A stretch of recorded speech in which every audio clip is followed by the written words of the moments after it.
ایک اور موقع پر حضرت معاذ بن جبل رضی اللہ تعالیٰ عنہ کو فرمایا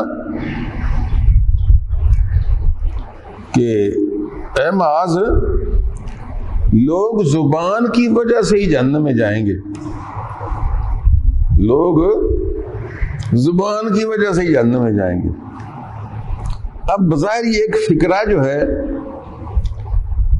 بڑا عجیب و غریب لگتا ہے کہ کیا بات ہے، کیا سود کھانے والے، زنا کرنے والے، جی اور بہت سارے گناہ کرنے والے، چوریاں کرنے والے، ان کی بجائے زبان کی وجہ سے زیادہ لوگ جہنم میں کیوں جائیں گے جی؟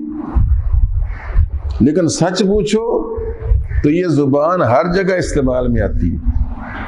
اللہ نہ کرے کوئی زنا کرے گا تو بات چیت کرے گا تو بات بڑھے گی نا، کیوں بھائی؟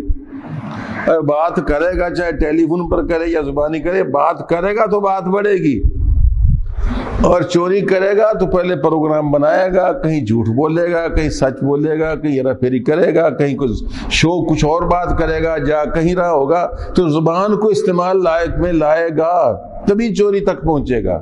سود کھائے گا تو سود کی بات چیت ہوگی، زبان استعمال ہوگی، کہیں جھوٹ بولے گا، کہیں فریب کرے گا، کہیں تو لڑائی کرے گا تو زبان استعمال ہوگی۔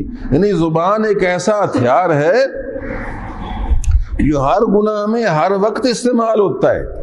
اس وجہ سے رسول اللہ صلی اللہ علیہ وسلم نے ایسی پتہ کی بات کہی کہ فرمایا کہ اے معاذ، لوگ صرف زبانوں کی کمائی سے ہی جہنم میں جائیں گے۔